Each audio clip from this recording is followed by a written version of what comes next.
All right. Hi, everyone. Welcome to American Public Policy Redux. Today's Thursday, February 11th, 2021. And tonight we have a wonderful guest joining us. Just a reminder that we are being recorded on active speaker mode. So if you do like to speak and you unmute yourself, you will be recorded. If you do not wish to be recorded, simply text your question in the chat box and I will read your question or comment accordingly. Pat, on off to you for introductions of our special guest for tonight. All right. It's good to see y'all. Here's the plan for tonight. We're going to be taking a look at the 2016 presidential election in terms of voting behavior, and time permitting, we'll get into 2020 a little bit. And that will be more speculative because the data that Meg and I would really like to play around with aren't available just yet. But you know, Meg and I both thought we could at least offer some thoughts, some impressions about what voting behavior looked like in the 2020 election. With 2016, I'm going to go first and deal with the issue that has always interested me a great deal, and that's the role that people's perceptions of personal traits of the candidates, the impact that those perceptions have on their candidate preference and candidate choice.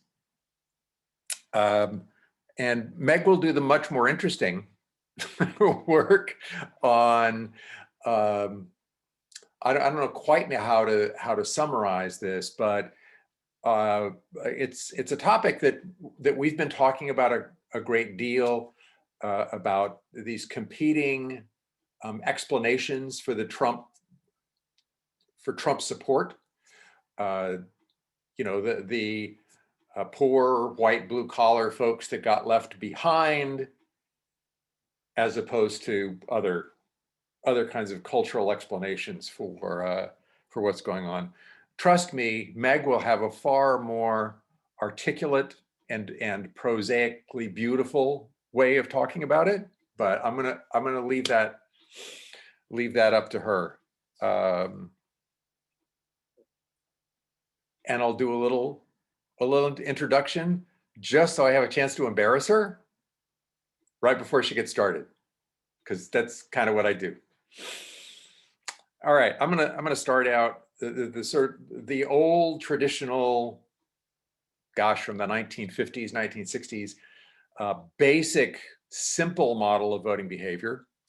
My Jewish dissertation advisor and like second father referred to it as the holy trinity of voter decision making.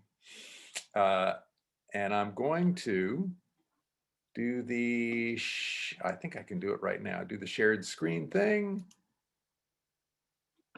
And there. Okay, everybody got it? I'll scroll down here. Okay, how does that look, y'all? Okay, so in that model, party identification plays absolutely a central role. It has a direct impact on the vote in that you have some folks who don't really gather a great deal of information about the candidates running in the election, but a cognitively simple orientation they have is that I'm a Republican or I'm a Democrat, and that provides guidance in voting for a presidential candidate. For folks who gather a little more information, the two key sets of sort of pieces of information are the candidate's personal traits and the candidate's issue positions. And if you think about this sort of hypothesis of selectivity, that folks who start out with a bias allow that bias to guide the way that they perceive other things. If I'm a Democrat, I'm going to perceive the Democrats' personal traits more positively than the Republicans. I'm also going to, even when I'm wrong about it, I'm going to perceive that if I'm a Democrat, the Democrats' issue positions are closer to mine than the Republicans. Okay, so those are these two top arrows.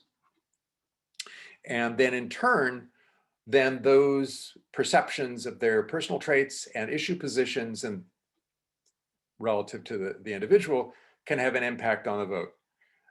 The horizontal arrows is the subject of a decades-long argument between my dissertation advisor, Jerry Pomper, and me.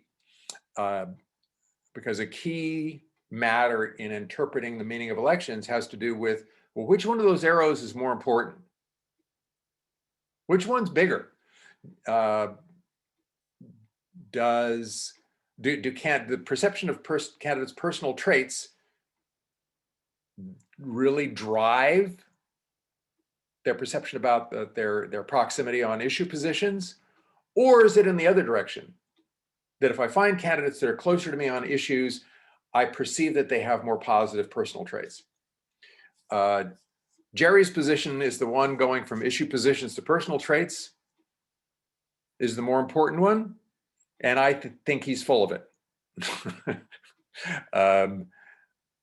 In part because ordinary voters, given the way we understand them, the way that we think about them, it's not as though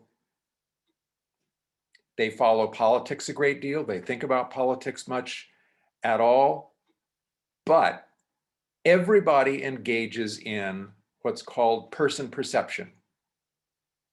Every time you meet another human being, you do that. You start making guesses, inferences about different personal traits they happen to have. You do that all the time. So if that's part of our everyday life, it's something we do a lot. We may not do it accurately, but we do it well in a sense.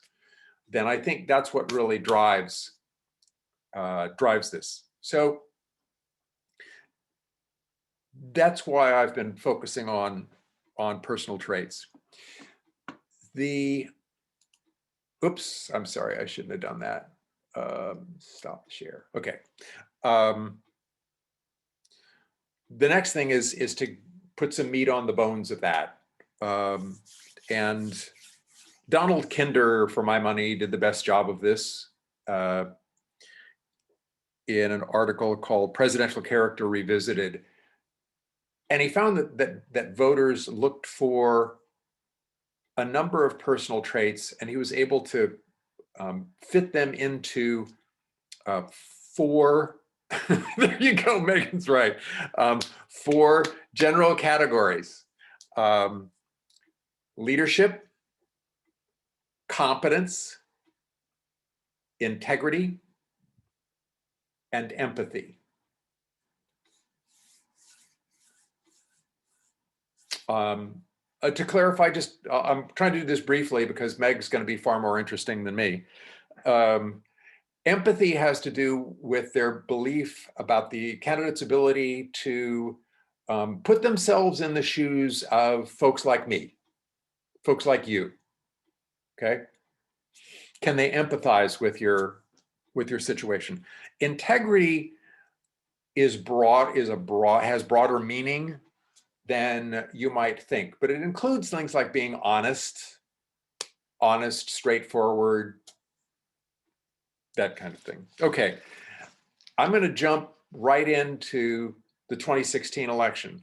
Okay, I'm bummed when I went back through the data set again. I'm bummed they didn't do a very good job with the section on personal traits in the 2016 pre-election study. So they usually have multiple questions for each one of those things. So typically they would have 2 questions that tap dimensions of leadership, 2 competence, 2 on integrity, 2 on empathy. Well, they pretty much had 1 on each. And then 1 was a function of Trump being in the election. And the one they added there was speaks their mind. Okay. So the specific questions there, or the traits that they had in the survey, were the person's perception about the degree to which these traits described the candidates. Strong leader, that gets you the leadership.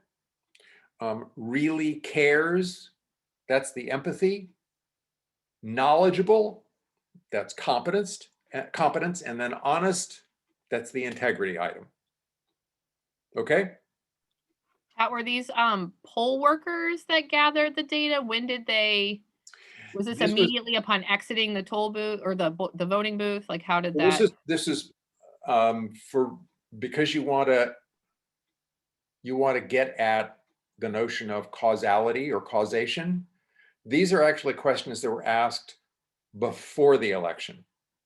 Get it? So you're looking for factors that that exist at this point in time, your causes influencing the effect that occurs at a later point in time.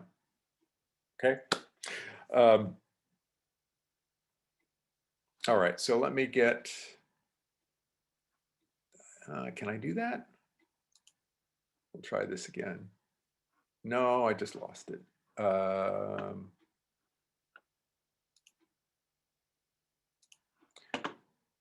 We'll try this again. Da, da, da. Okay. Oh, you idiot. So I said, Meg is much better than I am at this.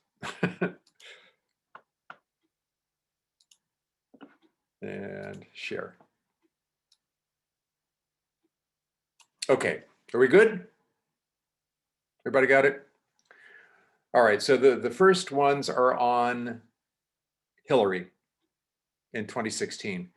And the part that may be a little weird for you is that it goes from the positive to the negative, extremely well down to not well at all. And it's not terribly important here, but I wanted you to kind of see what the distribution of the responses looked like. So I'm going to scroll through. Actually, if you see anything there that jumps out at you, give a yell, but I'm just going to kind of go through. Any sort of observations you want to make about the distribution?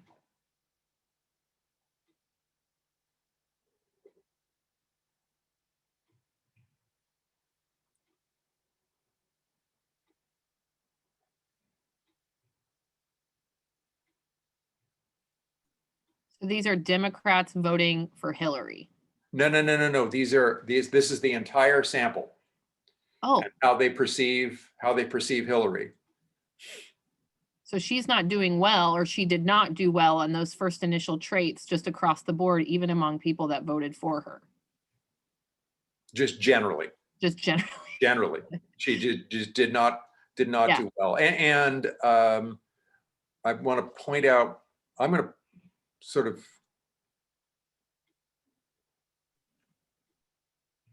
get this, like knowledgeable, she did pretty well. Okay. Honest, she died. She died when it went to honest. About half of the sample said that the characteristic of honest describes Hillary Clinton not well at all. Okay. And now Trump.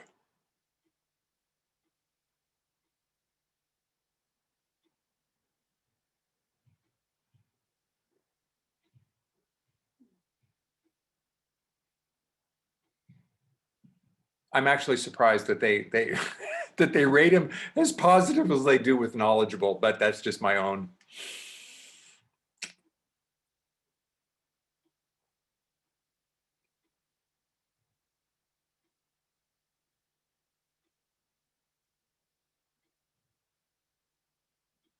They love how he speaks his mind, right? Yeah. Okay. And then just on on balance, if the mean here is positive, it means Hillary had an advantage. If it's negative, it means Trump had an advantage. So Hillary had an advantage in terms of leadership, caring, knowledgeable, not honest, and not speaks her mind. Okay?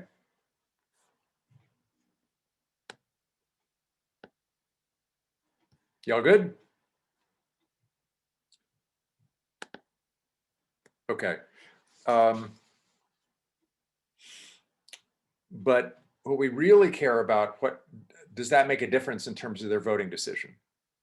Which one of those personal traits drove the voting decision? Which one of them really separated folks out, made a difference as you moved from people who would evaluate the candidate positively and the other one negatively? Did that make a really big difference or not much of a difference? You could have had a wide distribution of opinions about how knowledgeable they were, but then that factor might not have affected voters' decisions. Okay, and so this is the next thing. There we go. All right. And now I got to go back on. There we go. All right. So here's the result. And all of you who said you majored in political science so you didn't have to do math, too bad, man. Too bad. This is really, really simple. I didn't include anything else. I just threw these individual items into a regression equation, and this column that has the COEF, that's the coefficient. So a rough way of putting this is, as somebody moved like 1 unit more positively toward Hillary, how much of an impact did that have on their preference? And I'm sorry, just to make this easier for folks to consume, the thing I'm explaining isn't their actual vote, but it's pretty close. It's the difference in their feelings about Hillary and their feelings about Trump. They were given a 100-point thermometer. They rated them on both, and I just took the difference between the two. Okay. So if the absolute value of this number in the coefficient column is big, it means it had a lot of impact. You also want to see whether it was a statistically significant impact. So it's not just the degree of impact, but also, and do I accurately predict their preference? Not just was there a big steep line there, but when I looked at people represented by points on this graph, were they really tightly clustered to the line, or do I make big mistakes? Okay. The rule of thumb is if it's bigger than absolute value of 2, then you have something to talk about.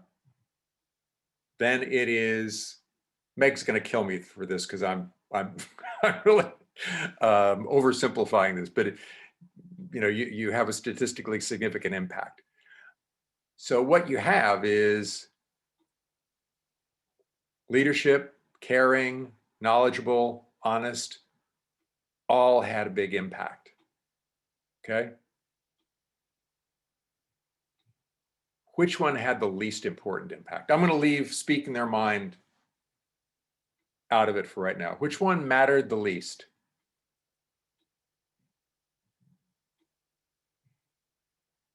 Oh, come on, unmute. She knows. It's what she knows, right? Yeah, yeah. Doesn't that make you feel great about democracy in America? What matters least? Knowledge, man.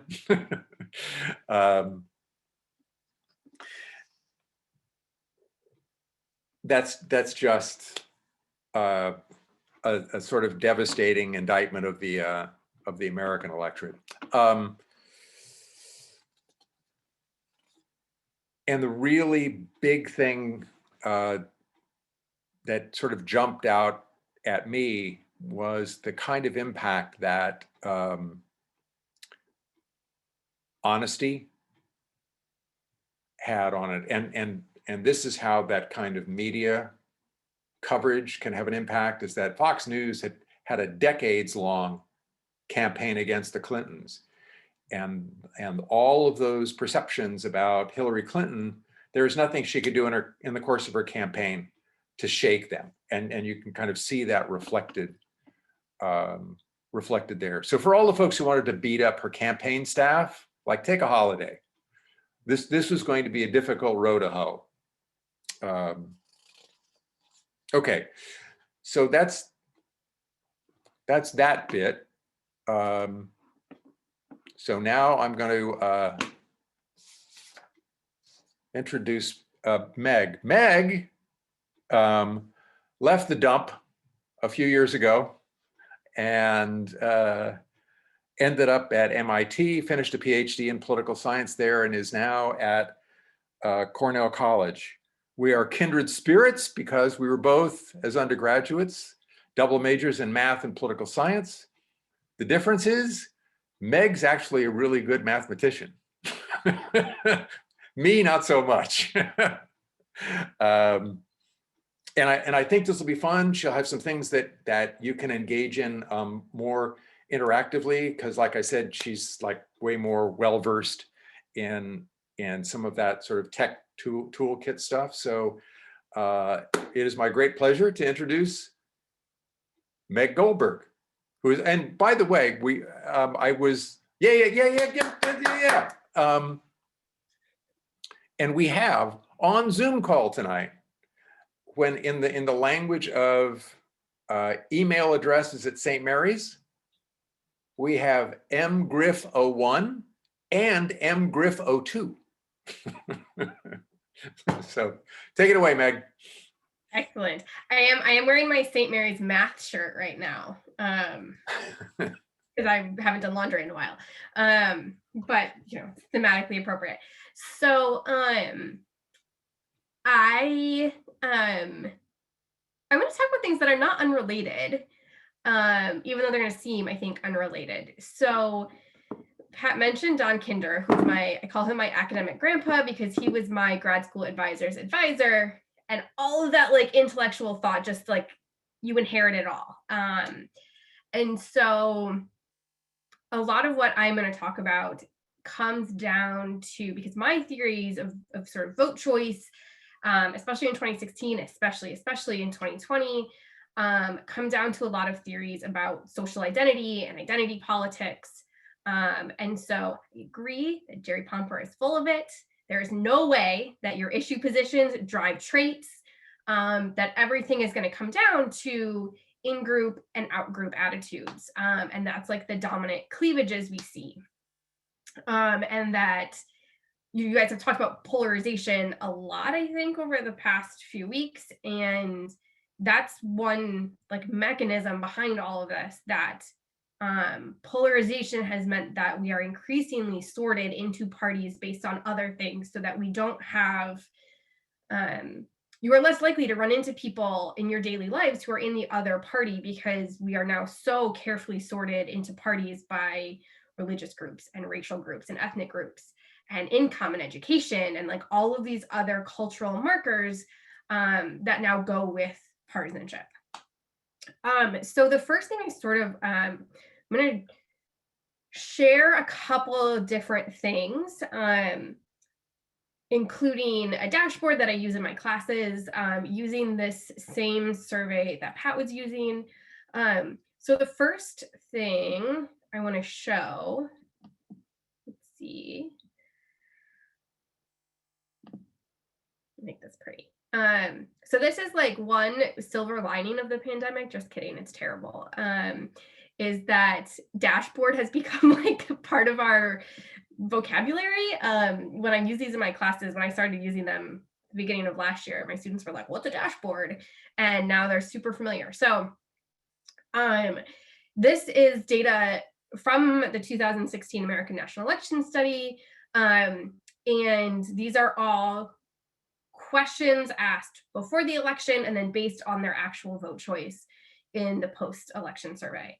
So the first thing I sort of want to show is that Americans are terrible at actually mapping their issue positions either onto their partisanship or onto their vote. That the things, even the really divisive issues that we think of as like a cleavage, a division between the parties, is actually like not that important in deciding what party you are. So the first thing I want to show is let's do econ issues first. So on this dashboard, I'm going to go through different sort of like outcomes here, and it's going to change all of these bar graphs. So this first one is just going to tell you the distribution in the entire sample of people's opinions. So this one is asking about welfare spending, if you think it should be increased, decreased, or kept the same, right? This is an important, we think of this as like an important issue dividing the parties, right? That Republicans usually want to decrease welfare spending, Democrats usually want to increase it. And it's like not that hard of an issue to have an opinion on. It's not super technical. It has lots of like symbols. And so you're going to see the distribution in the sample here. In this graph, you're going to see it broken down by presidential vote choice. So the blue is folks who voted for Clinton, red is folks who voted for Trump. And then these tiny purple and green are the people who voted for Gary Johnson and Jill Stein. Really proud that I made Jill Stein green. Good job, me, like 6 months ago. Then on the bottom, we have it broken down by ideology, where the darkest gray people are people who haven't thought about their ideology, which you'll notice is like one of the biggest squares, that most people don't think about ideology that much, which is strange given that that's sort of the way that, especially in the media, we talk about politics all the time. So-and-so so conservative, so-and-so is so liberal. I live in Iowa right now. I can't tell you how many times the governor talks about the radical liberals. But as it turns out, like most people don't identify, even Democrats don't identify as like any particular ideology. But then the one I'm going to sort of focus on is the issue breakdown by party as well for this like quick bit. And a lot of these, you're going to see that you don't see the relationship you think you should. Because for issues, if an issue really divides the party, we should see that like one side of the issue position is dominated by one party and the other side is dominated by the other party. But what we see, even on these issues that are really, really salient, came up a lot in the 2016 election, and we think of as sort of easy, lots of people have opinions on them, they actually don't divide the party. So there's lots of people who thought, there's a lot of people who thought we should decrease welfare spending who voted for Clinton. Lots of people think we should just keep things the same. But you can also see that there's Republicans who fall into every bucket. There's Democrats here, even strong Democrats, who fall into every bucket of this issue. But the other ones that are, I have marijuana legalization on here because college students love this question. Love it. I get a lot of street cred for like the fact that I got to vote on marijuana legalization in Massachusetts. But this one is one that like totally cuts across parties. Even though, especially in the Republican Party on the religious right, this is an issue that the religious right is incredibly opposed to. And we see that this is did not divide presidential, like was not important in presidential vote choice. And it's terrible at like, if someone tells you can think of this as like, if an issue is really divisive in terms of helping you figure out your partisanship, if someone tells you they have a certain issue position, you should accurately be able to guess their party, or vice versa. If you know their party, you should know their issue position. And marijuana legalization is terrible for that, because there are people in every party who, I mean, most people favor it, favor the legalization, but it's pretty like even, each issue position is sort of like evenly split between the parties. But the one that is, I think, most notable is abortion, because right, this is like when we think of single issue voters, like this is the single issue. And so while there are stronger partisan patterns here, it's still not sort of like the divisions you would expect. So you can't see all the text here, but basically over on the left side is like the more liberal position. Or sorry, it's reversed. It is like kind of counterintuitive. On the left here, it's this bar on all four is abortion should never be permitted. And it goes all the way to abortion is a matter of personal choice and should always be permitted. Right. So obviously, like most Democrats fall into that bucket. Right. But Republicans are actually divided among all these issue positions. And so you can see that here, that there are even people who identify as strong Republicans who report that they think abortion should always be fine. Who take like, so to be clear, like strong Republicans who take the most left-leaning position on abortion. And the Republican Party is also split among these like also more moderate positions, where only in the case of rape, incest, or women's life in danger, or you should, if there's like a need or a danger established. So this idea that anything in basically any election is based on this very like rational choice model of like, here are my issue positions. I'm liberal on these issues and conservative on these issues. And really I match better with this candidate based on their issues. Like that does not happen for most people. Even on the issues that should be the most divisive, we just don't see that pattern. And so that was sort of the dominant model for a long time of how people made decisions. I blame economists for it. That they were like, everyone makes these very rational choices and they vote in their self-interest. And it's called the spatial theory of voting, where if you had to put yourself on it's like liberal to conservative spectrum, you vote for whoever is closer to you on that spectrum.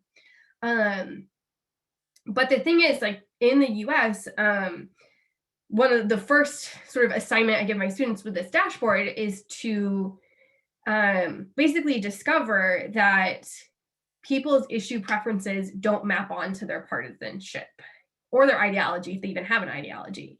So that most people do not have clear ideologies. If they say they have an ideology, their issue positions don't match it. And whatever they say their partisanship is, their issue positions usually don't match that either. Right. And that is sort of what brings us to this idea that partisanship is a social identity, that we hold on to our partisanship much the same way that we hold on to all of our other identities as members of groups. And this is also sort of why that we don't see people voting necessarily on like what's in their best interest in terms of like economics. And not only that is we actually, people don't actually make decisions based on their personal economic situation or even like objective evaluations of the economy. So see if I actually have this one on here that I can show. Pat mentioned that you think that your perception of people's traits, a candidate's traits, affect what you think their issue position is, right? And a sort of extension or corollary, I guess, to that is that when your party is in power, you often think the economy is doing better than it is. And if your party is not in power, you think the economy is doing worse. Even though there's like objective facts you could look at, like how's the GDP doing? So is that, oops.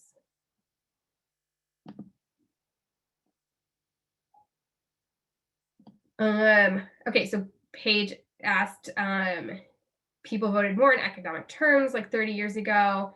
Actually, I have the overtime data that I could follow up on that. But I think it has changed because the nature of partisanship has changed, and what drives people and what drives the cleavages in politics has changed, and who votes has changed. So once you have different people, as suffrage expands, you're going to have different things driving people as well. Okay, so this is just looking at the state of the economy. And so, right, you can see that people who said it was bad, like the worse you thought the economy was, no one thought it was very good. But the worse you thought the economy was, the more likely you were to vote for Trump. And if you thought it was very bad, right, you were most likely to vote for Trump. But, and this is like one of the reasons that we see this argument that like this, Trump's victory was really a story about the white working class and these economic grievances. But if you come down here, you also see that Republicans were more likely to think that the economy was bad, right? Compared, like the only people who said it was very good were basically like Democrats, right? Because, and this is not, it's because basically like the theory is your partisanship is a lens through which you're viewing the entire world.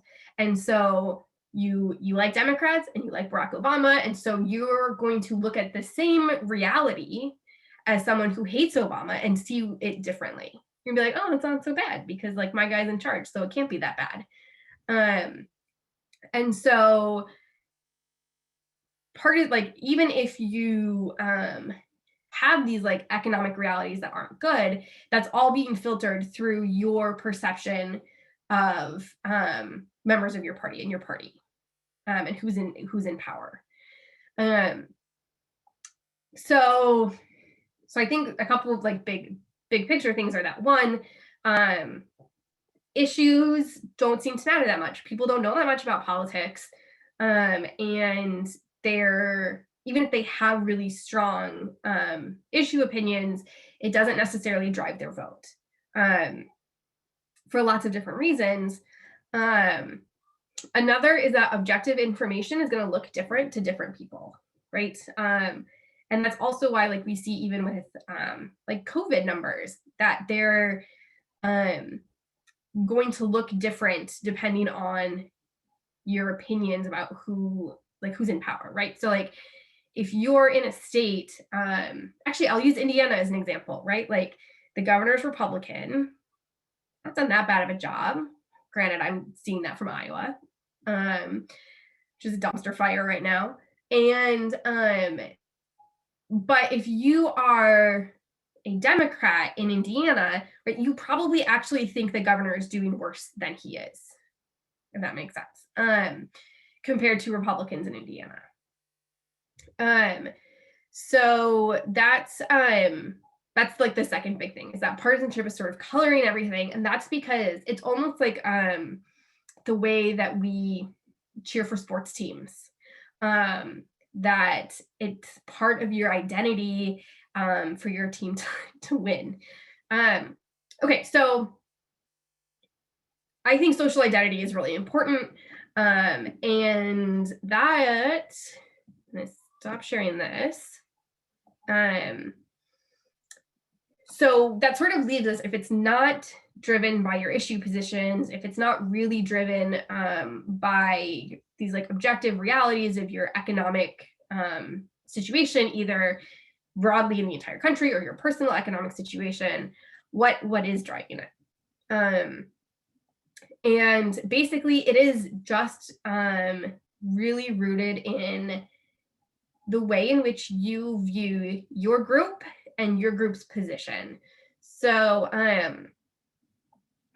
oops, share a different screen.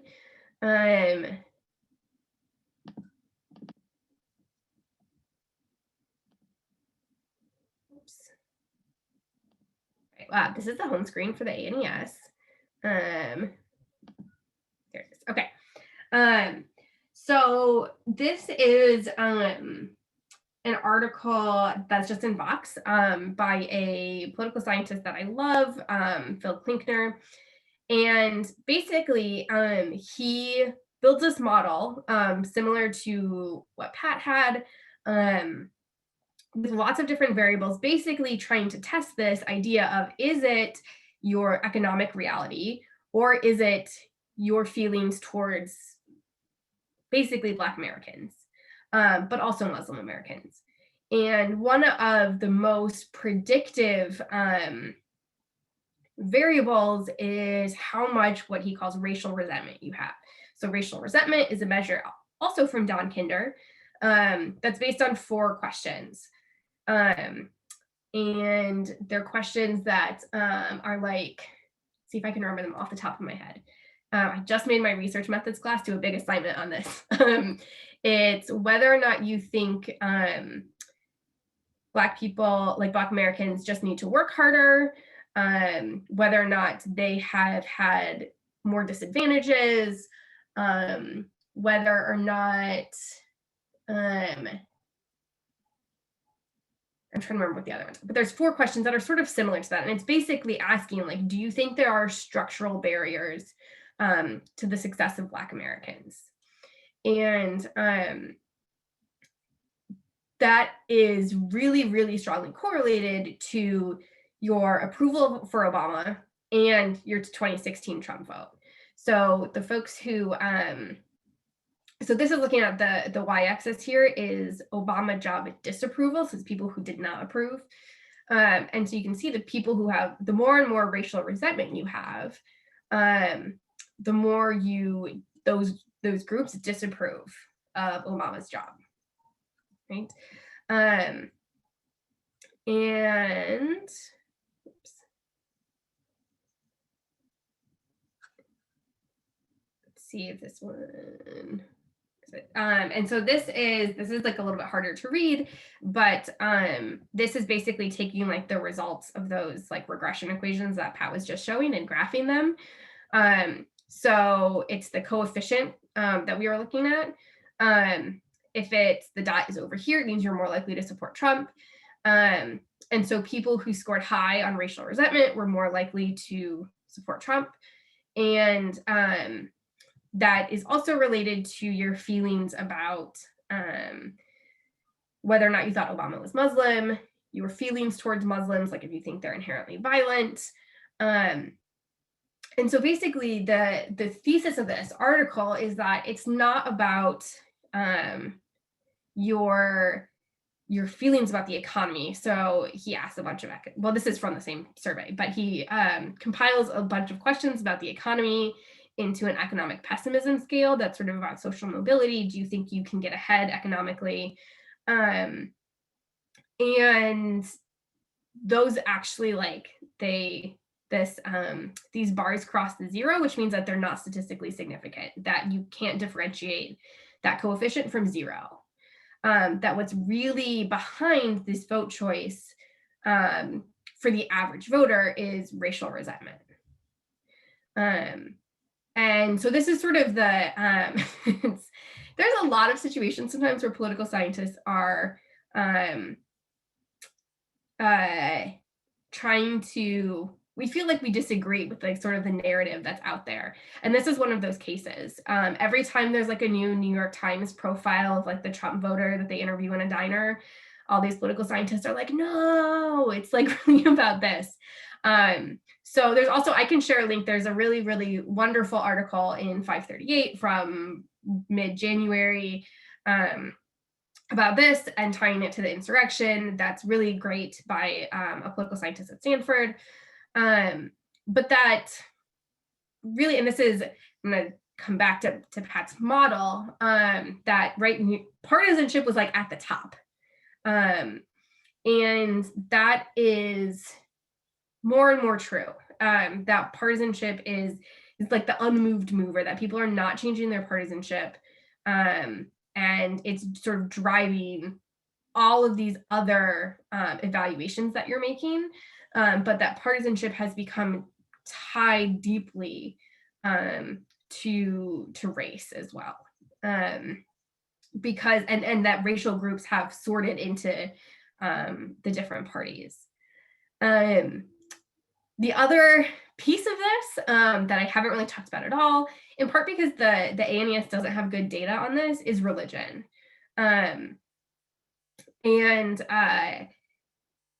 This is also all related to, in particular, the religious right, to evangelicalism, and that is another sort of force that has probably fed into polarization, has made the in-group out-group sentiment much worse because it's putting these very high stakes on things. So, we talk about abortion as a moral issue. I know we talked about that in one class I took with you, Pat. I don't remember which one.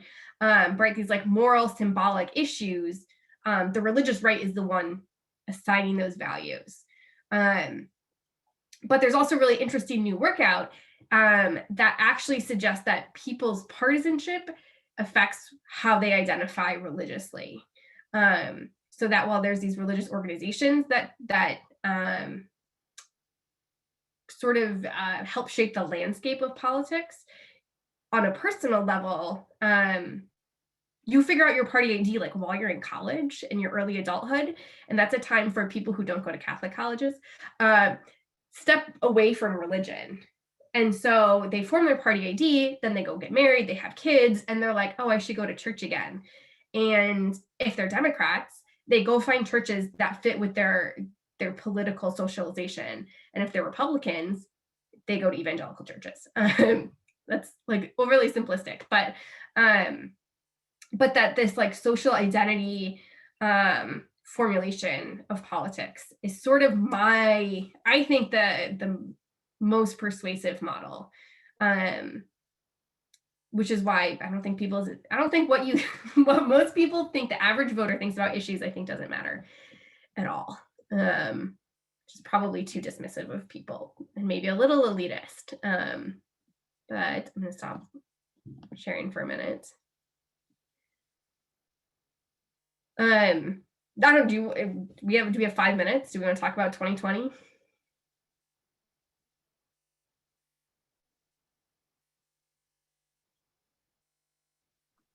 Go for it. Sorry, run with it, Meg. Yep.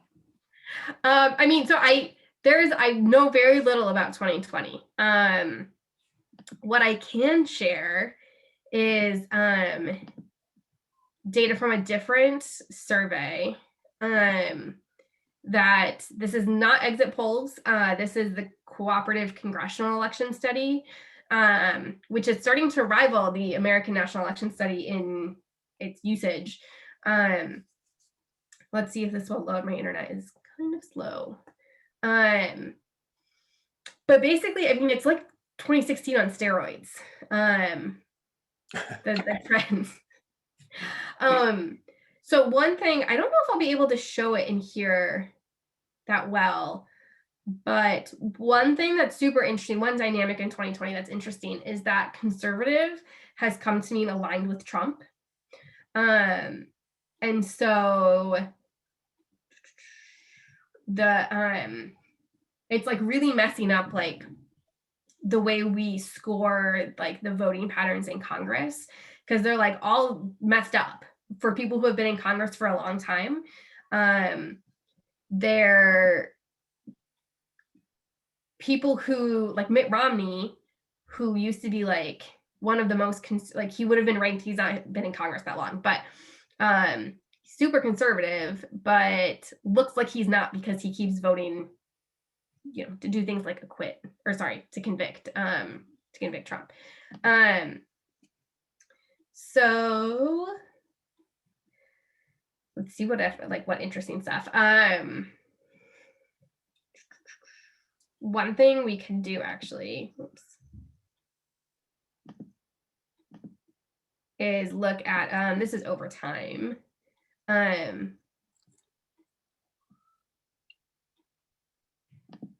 This is income levels. And it's the outcome here is Democratic percent of the two-party vote. that there's like not that much gap actually between voters in different income groups. And actually like voters who the orange line is over 100,000 and the green line is under 40,000, and they're like at the same point. So, and they're both more Democratic than like the average, which is the blue line for all voters. So the sort of like economic distress theory, there's just not a lot of data to support it. There's a lot of, nice anecdotes about people talking about that, but the other sort of thing, the other reason that those narratives come out is that they're often about sort of like fair share, and it's dominated by white middle-class voters who think that other groups are getting like more than their fair share, and like other groups are non-white Americans. Let's see. I just like take these off. Oops. But I don't really want to look over time. I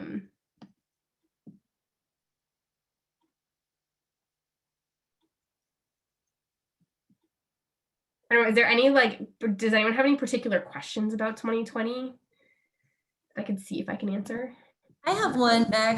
My name's Natalie Wood. Hi, I'm class of 2000, and I haven't been able to participate lately, but it's really great to have some time on my calendar to do it tonight. So thanks for showing us this data. I was curious about what we're able to learn about independent voters, or those who describe themselves as independent. I live in Colorado, and a lot of the headlines we get here is about, increasingly, I think a third of our electorate or more has become, I'm one of them, who says they're an independent voter. But I guess I wondered, how are they really voting? Are they voting in a way that used to align with their old party affiliation before they decided they were independent, or is there something else?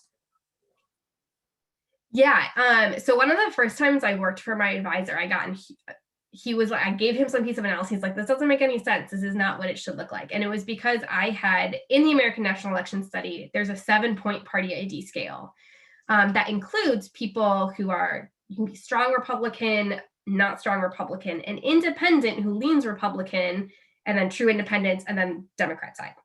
And I had just put that in, like the analysis. And I didn't know that like the unwritten rule in political science is that independents who say they lean towards one party are actually coded as partisans. And that's because people who are independent but say they lean towards one party are more likely to vote for that party than people who say they are that party and are just like not super strong about it. So this is another thing I actually just had my research methods class look at and defend like how you would code them, so that lots of people who say they're independent are actually more likely to vote for whatever party they lean towards, even though they're like, and that's because there's this premium on like ideas about being moderate and independent and bipartisan. There's like this like weird, premium placed on that's like a really good thing. But in reality, those people don't act any different for the most part, that there are very few people who split their ticket in any way. Yeah, it seems like Trump probably stomped all over that, because there's a ton of people who left him from the Republican side this time around anyway. So don't you think that's going to maybe be different? I would guess that it probably is. I don't know. Yeah, I mean, so that's the pattern that suggests that might be true is basically in how many districts the Republicans running in that district outperformed Trump. Mhm. Because that suggests, because most of the people, if they're like leaving the party because of Trump, they're probably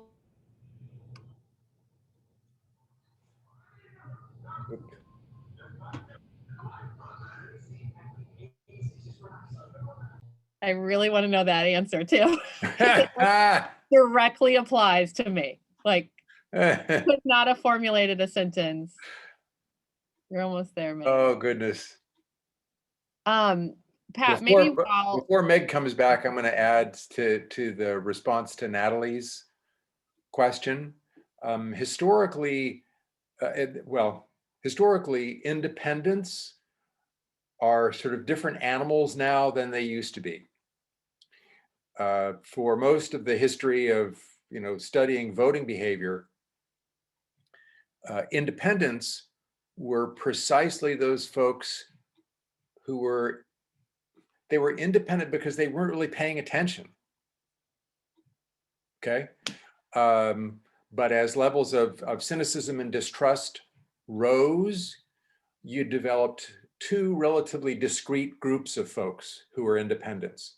There were still the folks who, really weren't paying much attention, like even less than normal.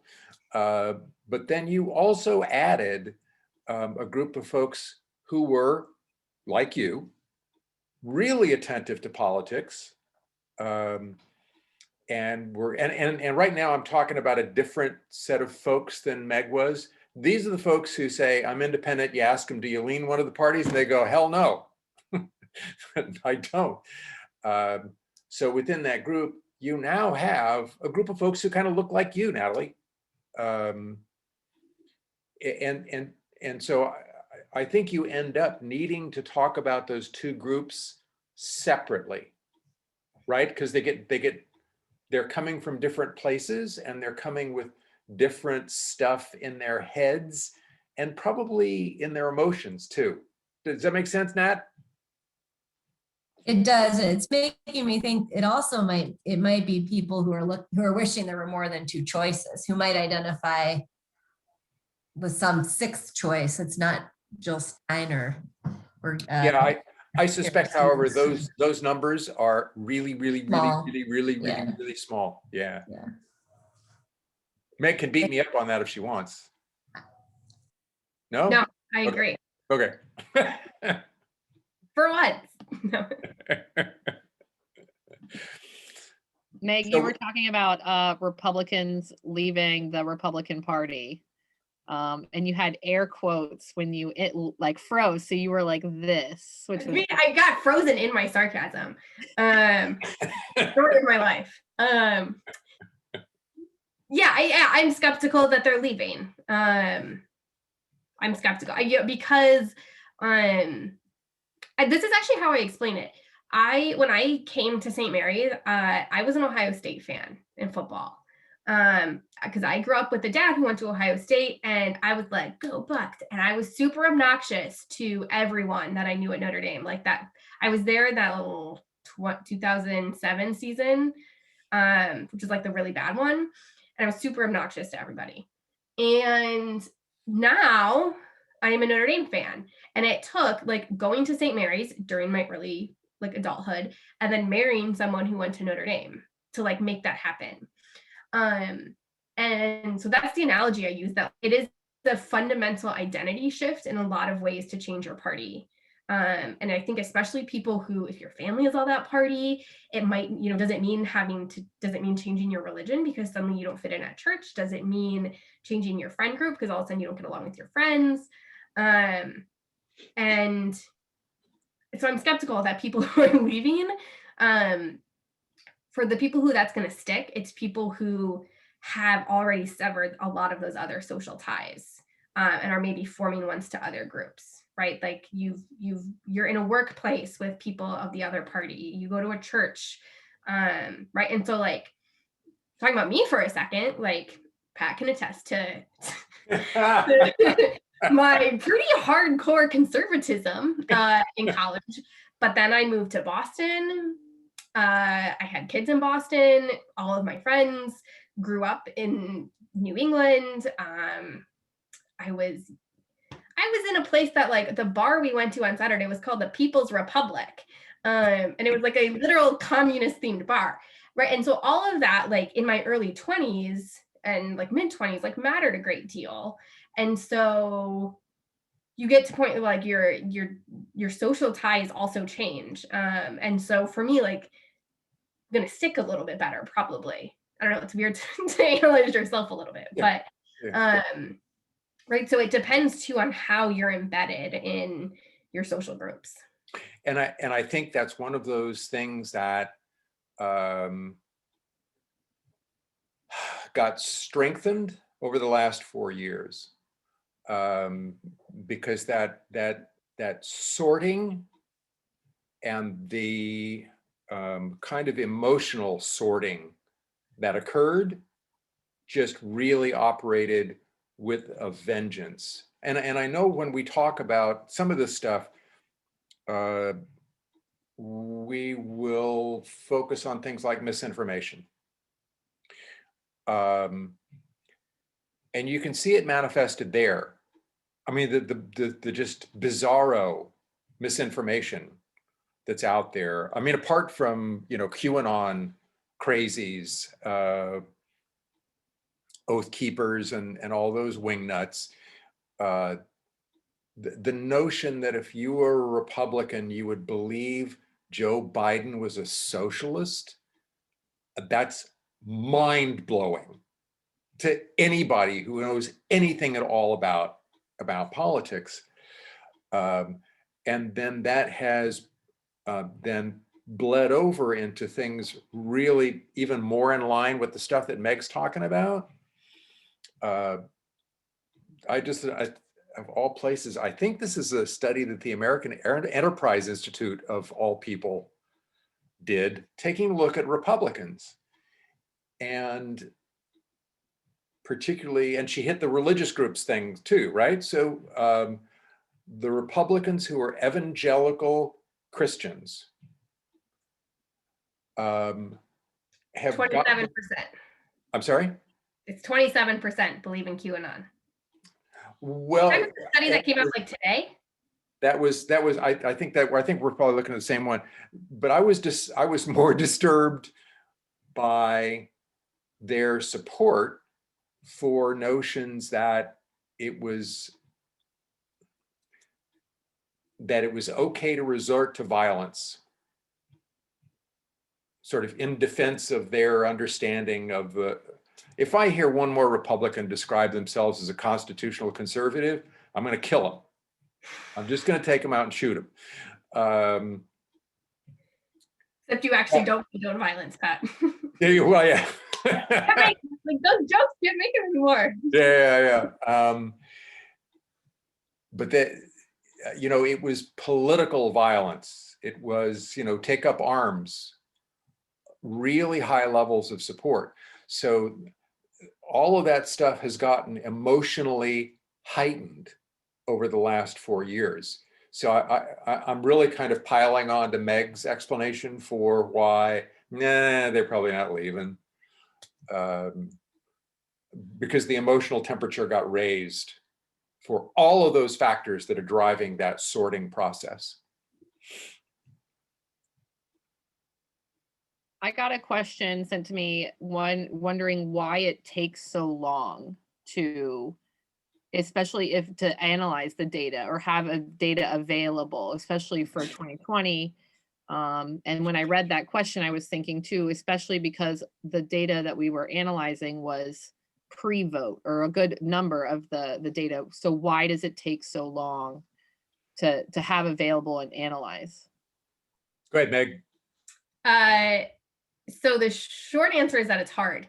The long answer is that their sampling procedure is really complicated. And so the thing that comes with all of the data when I like download the data set are these complex set of weights. And so they take a long time to calculate those because they use something called the Bayesian method. That takes a long time to literally to just calculate it takes a long time. And also probably because they're relying on grad student labor. And just genuinely, that's probably part of it. And there's also, I don't know for the American National Election Study that this is true, but for the some of the data that I've seen, it's the folks who pay for it get a first crack at it before it's released to the public. So, I mean, and there's some that will never be, unless the researchers choose to. The ANES is paid for with public funds. So it gets released actually pretty quickly. There's one part that is already out. But it's also even the I guess for COVID it's not, but in the past, even the post-election stuff is a face-to-face interview. So they try to do it pretty shortly after the election, but like it is actual people going out there. It's not on the phone or online. The other thing is that it does take some time to just clean up the data. Yes. You know, these folks are human beings make mistakes. And you want to, and even after all of the work that they do to clean up the data, when they release the data, over time they will add lists of errata. You know, here are the mistakes. Be aware that this mistake occurred there. These are huge data sets. Yeah, there's 1,000 variables. Well, thousands of respondents with 1,000 or so variables. They're huge. They're absolutely huge. I mean, when I was a senior, I just worked on a small data set where the guy, my undergraduate mentor, had the surveys. It was quaint. It was like a pencil and paper questionnaire that students, it was a study of student protest. So students had filled it out. And so you had to transfer those responses to a coding sheet, give them to somebody who worked on a key punch machine to punch holes in cards, and then run it through. And so there was the possibility of error at every stop. Well, there are fewer places where you can make mistakes now, but they're still there. And you know, you don't want to, they are intensely aware of the responsibility they have to scholars. So they don't want to send out results that data that are flawed. Other stuff out there, guys. I had a question. Have you seen anything regarding like polling with social media? Like, I don't really know what the variables would be, but like social media usage with like partisan support, or I don't even know what it would be other than that. Something like along those lines. I hate you. I hate you, Paige. I know. Damn you, Paige. Or is it just too hard to like? It's there. It's there. I'm sure it's loud and clear. That's one of the things of 2020 that's actually available, and I just didn't have the time to mess with it. You know what sorts of things would you be interested in seeing? I don't even know. I don't even know what the variables would be. That's what I mean. Well, you don't have to know the variables. No, you don't even know the variables. I mean, what sort of subjects, topics would you be interested in? Having a look at, trying to explain, see. Let me think about it, like specifically, because I know that social media is so broad, but it might be interesting to see like ads, like looking at like an ad analysis of like negative, positive ads versus like voter turnout and stuff. I know that was your thing in political participation, was really like negative ads and whether they had an impact on turnout and like the impact on voter turnout. And so now that Facebook and social media is so present, the majority of stuff you see cool. on Facebook is negative ads, I would say, but kind of looking at, you know, the ad space, because that's all relative to like algorithms and likes and who you're following and whatnot. So they already kind of have that political party vibe going on. Yeah. Okay.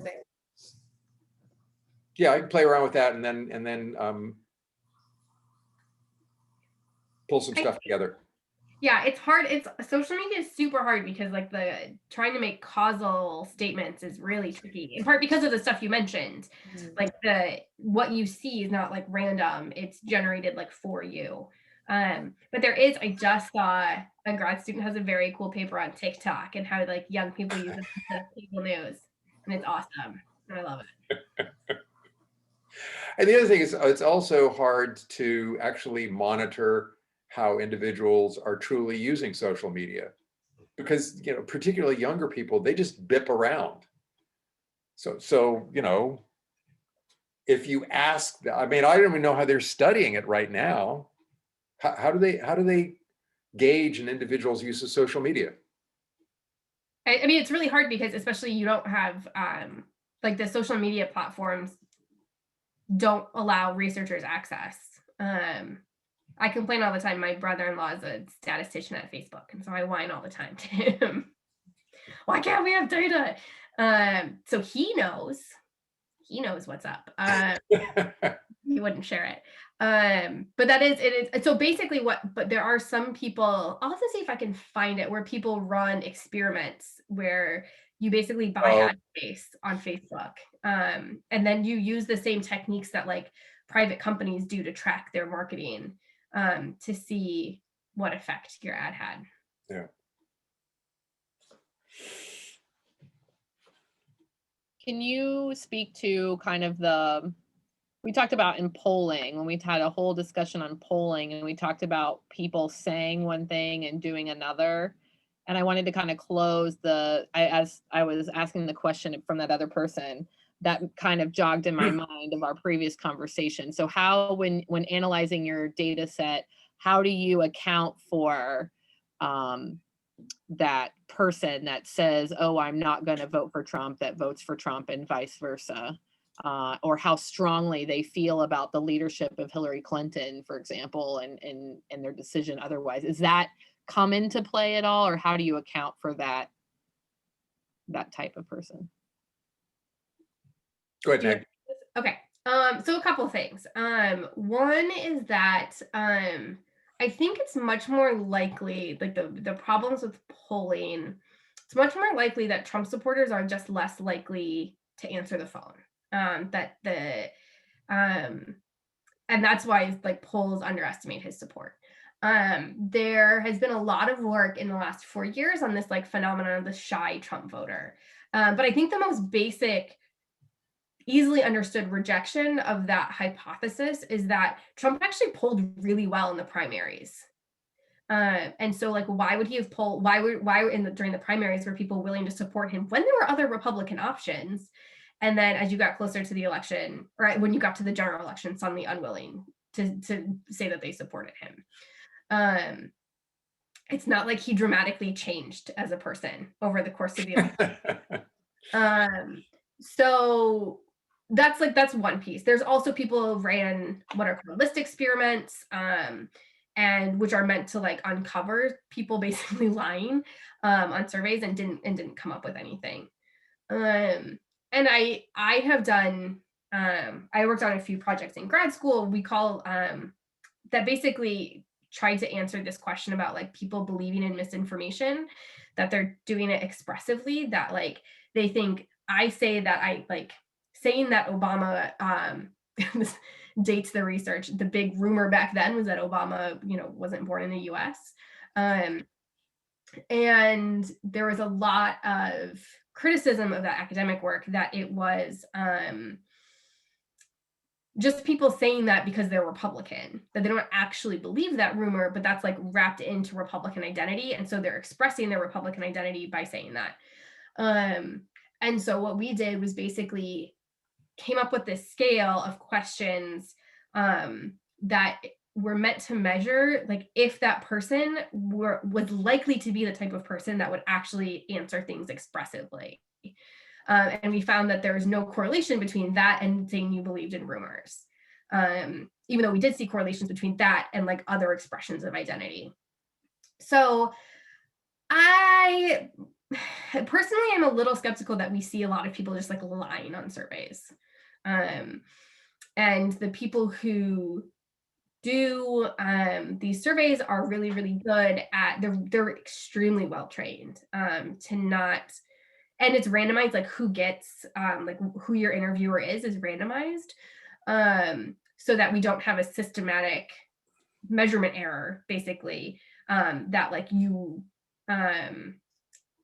because there is some evidence that like if you have a female interviewer, you're more likely to like say you support certain policies that you think a woman would support, because you want to like, turns out we're all people pleasers deep down, I guess. And so they do lots of things to mediate that. And so I think there's just, I'm not super convinced by the evidence that people lie on surveys. Other than on the things we know, like people are more likely to say people say they lie about like going to vote. but we like know exactly by how much, like as a group we lie about that, and we can correct for it. I think that that narrative about people lying about their preference, I think it got really good circulation because it's kind of a sexy thing to say. And it's like, oh my God, this is why the polls are just absolutely useless. Well, no. Again, folks who don't understand probability take a look at results that are out there and go, well, you know, they were they were 2% off the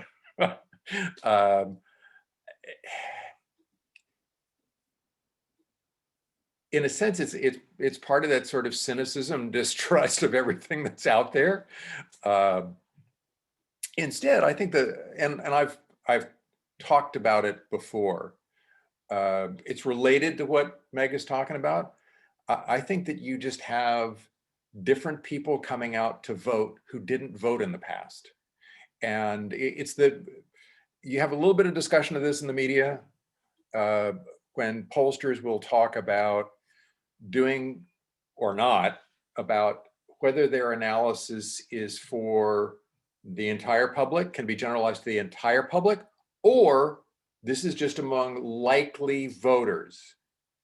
And you always end up with the analysis about likely voters. Well, that means you're using certain predictors of whether the individual is likely to vote. But if those predictors change, you're going to misidentify your population of likely voters. And then that's going to throw your results off. And it's one of the things that I would really like to see. It's one of the reasons that Paige's interest kind of hits me is that I think Trump personally kind of drove this. And you got those Trump voters who ordinarily never would have come out to vote. You know, they were, you know, Hillary called them deplorables for a reason. You know, it's not all Trump voters, but this large group of Trump voters who in the past would not have voted. But if there's their spokesperson out there revving them up with resentment and anger and then that's getting them to the polls. But the models that folks doing pollings had about identifying likely voters, they weren't going to be accurate.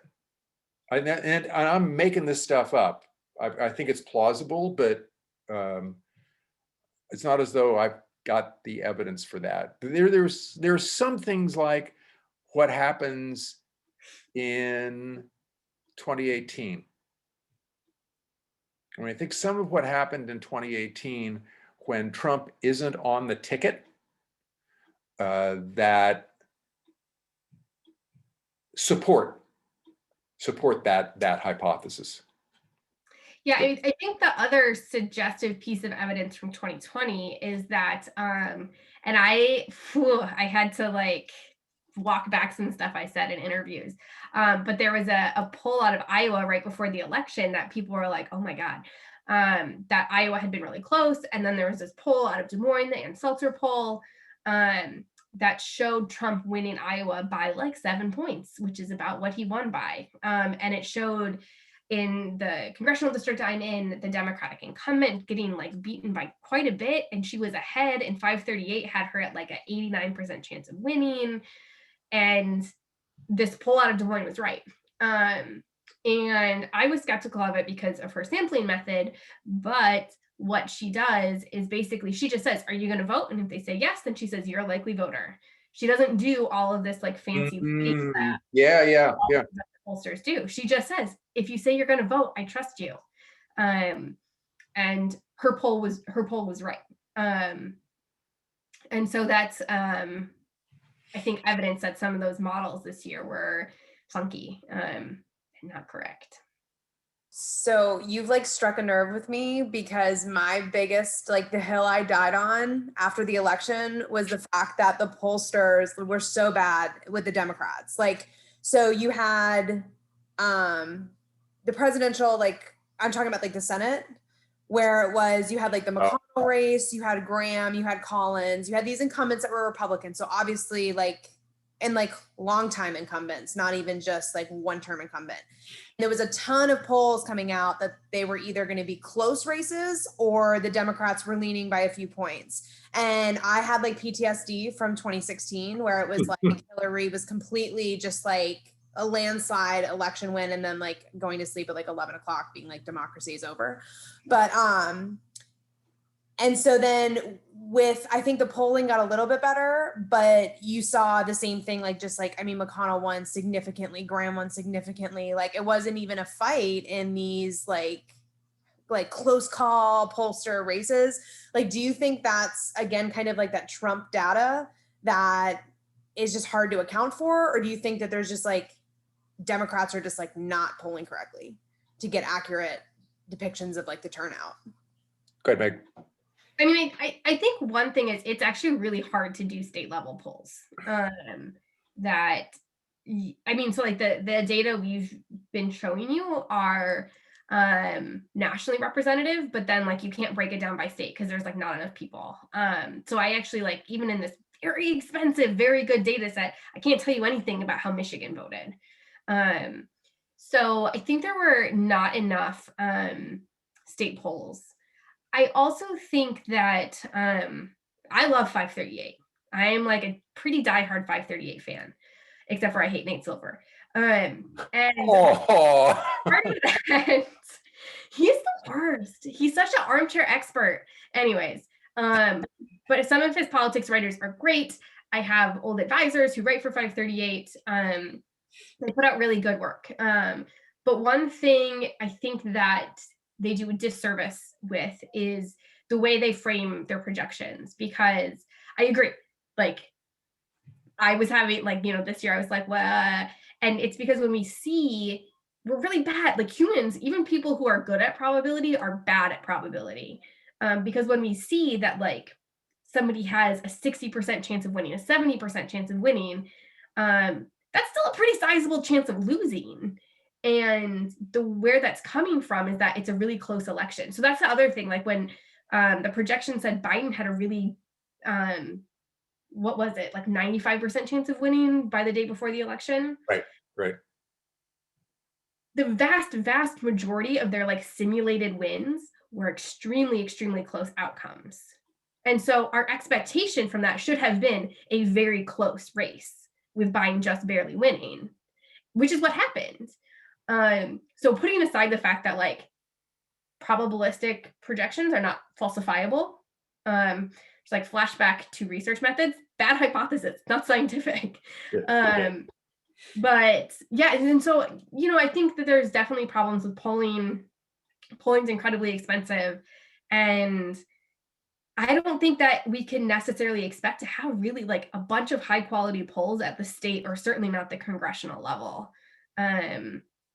But I think I might be wrong about this, but I think there is this weird thing that 538 relies on the campaigns poll, like internal polls a lot for congressional projections. And if you added up all of the congressional projections, it had Biden at less of an advantage. And so that actually suggests that perhaps the campaigns are actually doing a better job than it's when like Quinnipiac goes into these states and tries to do a state level poll that they kind of suck at it. But I don't know. Like that's terrifying.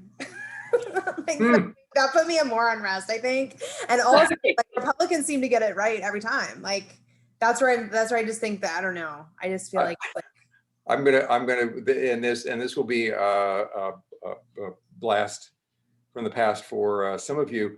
I think your perception page is largely a function of negativity bias. It could be. It could very well. You just you notice sucks. Like if there are good things. Rough. If there are good things happening in your life, you're going, yeah, this is about right. This is about right. And then the bad thing happens, you go, what the hell?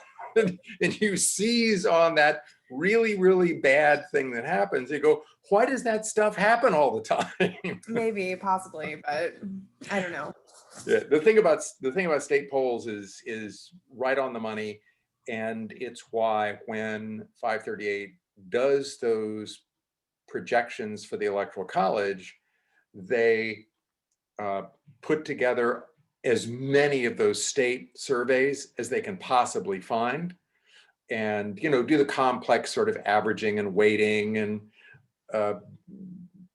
because you're not dealing with large enough samples most of the time.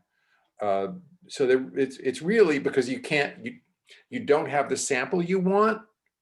Okay, how do I work around this to get a better prediction, given that I don't have what I really, really, really, really would like to have? And again, I mean, I really think it's that matter of turnout. And even, the thing that Meg mentioned where in the Des Moines poll, she just asked them, well, or do you plan to vote? I mean, we already know that folks lie about that, so, but they lie about that in that period of normality before Trump, so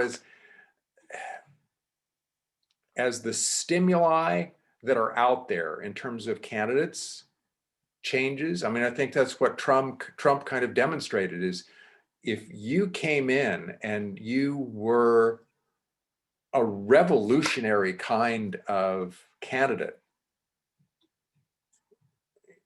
he really did shake up politics. He shook up the way that people oriented to, not for the better, but I mean, it really shook up the way that people related to politics generally.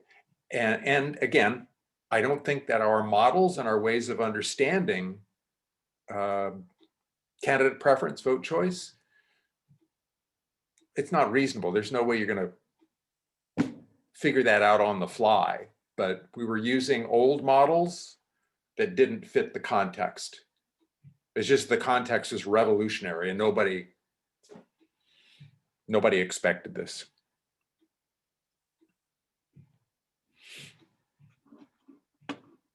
You see there was a note in the comment, Pat. I don't know if the data is available, but looking at racial resentment as a voting factor from like 2008 to 12 to 16 to 20, is that something that maybe later date?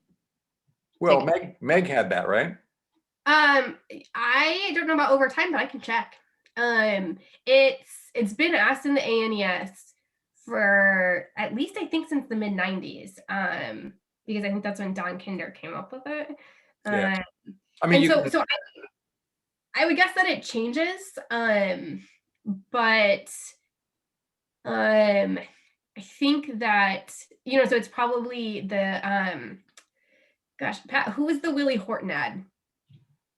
Oh, Willie Horton was Lee Atwater for George H.W. Bush. Yeah. So like that year, I would guess racial resentment was pretty high.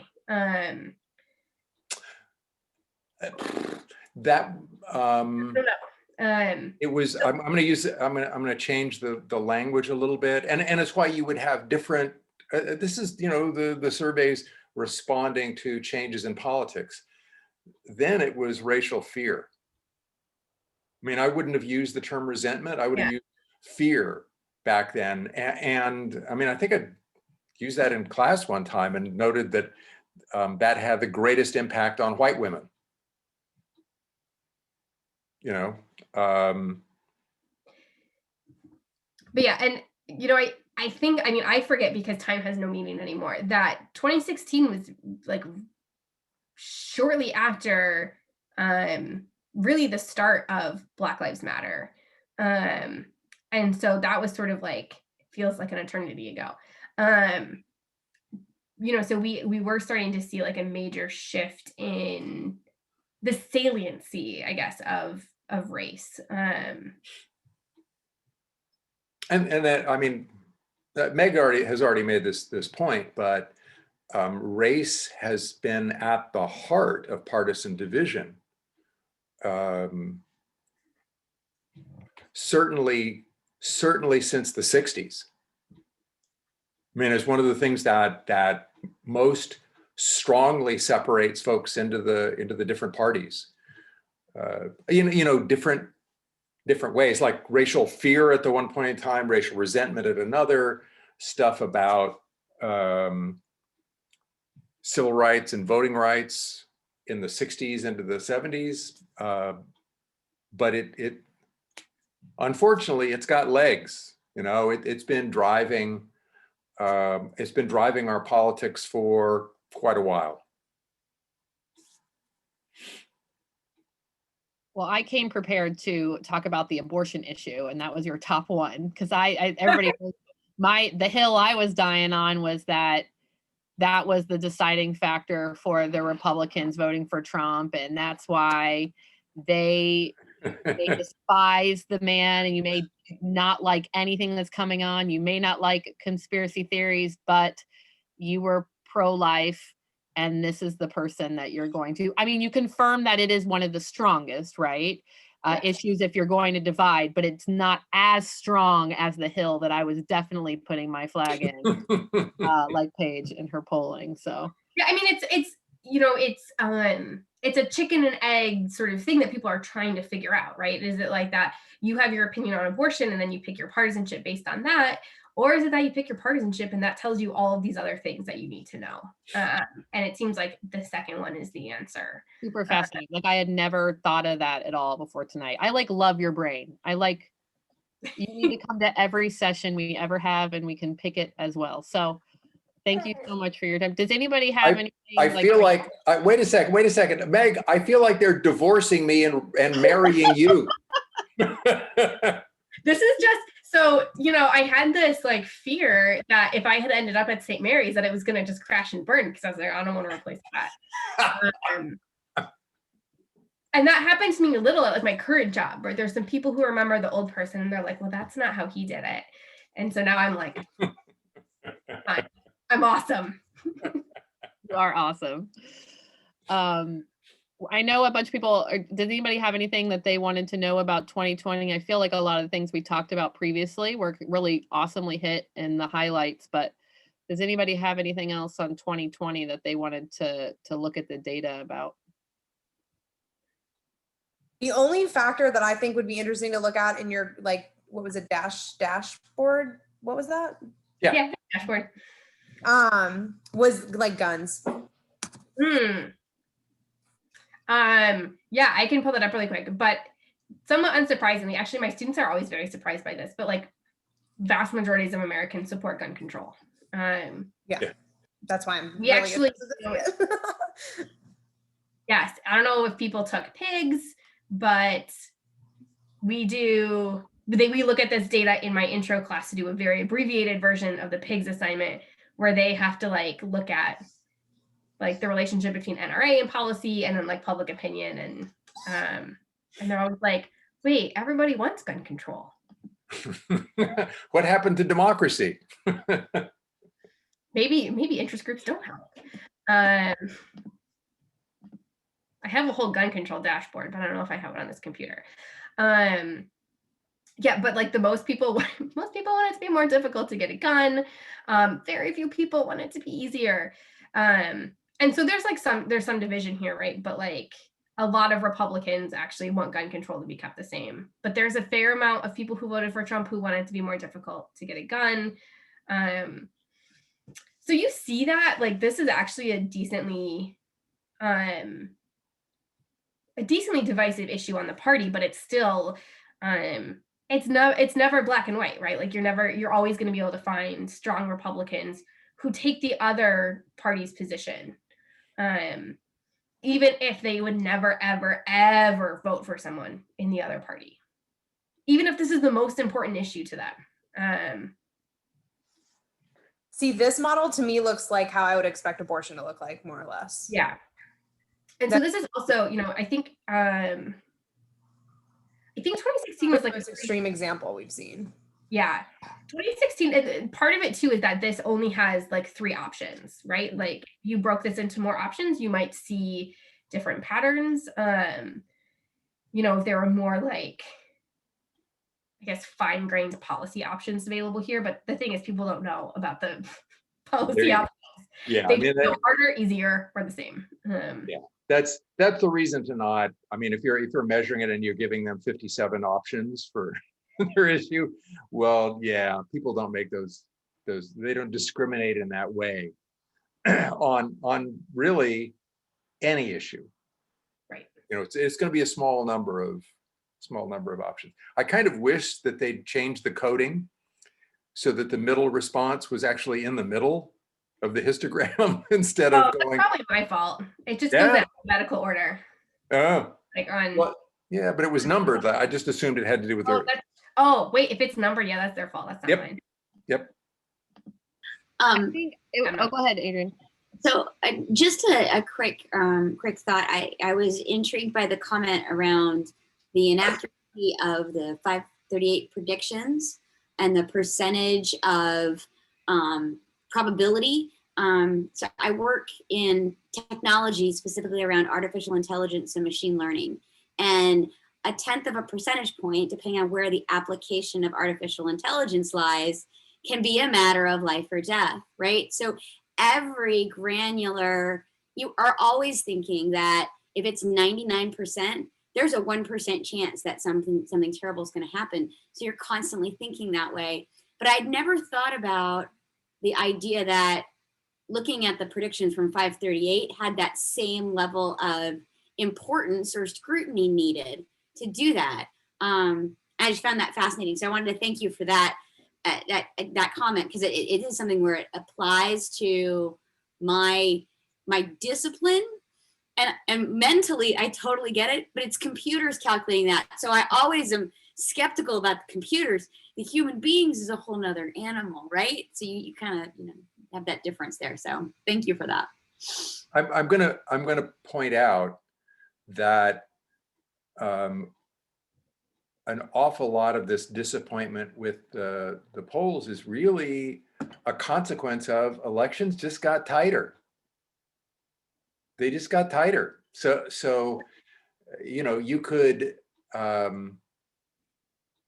deal with weaker data because in most cases, well, it was pretty clear how the state was gonna turn out. Well, now you have a bunch of really, really competitive states, a growing number of competitive states, and that's just that's going to feed into exactly the kind of situation that Adrian is describing. If for you, a Democrat or a Republican getting elected is the consequence to the planet is similar to like the planet blowing up, and you go, oh my God, how could you have missed this? Yeah, so it's actually both of those things, right? It's very, very close, and people really, really, for the dynamics that Meg is talking about, they really, really care about it much more than they did in the past. It's more cataclysmic if the other clowns win. That sort of drives things in that direction.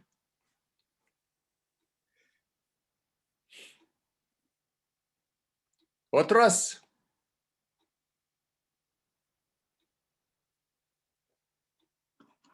I'm sure we'll have more once we turn off the camera or once we leave the session. So I would say, Meg, would it be okay if some folks thought of something like, in the shower later as we do or whatever, or then tomorrow while making breakfast, and was like, oh, I should have thought, can they reply to the email that I sent out today, and we can see if you have any thoughts about that? Yeah, totally. Awesome. Well, thank you. This was fun, guys, ladies. This was great, right? And you can join if you want. Yes, we encourage you. And you're not expecting we won't completely replace you, Pat, but I mean, you can also join. I will join as often as possible. My husband is putting our kids to sleep right now. This is like a brief favor. Yeah, no, my husband Not a does favor, it but every Thursday. Who's going to show her the secret handshake? Only allowed. All right, well. It's thank also you like so I was much. going to say really pleasant, like forgot how pleasant women's colleges are.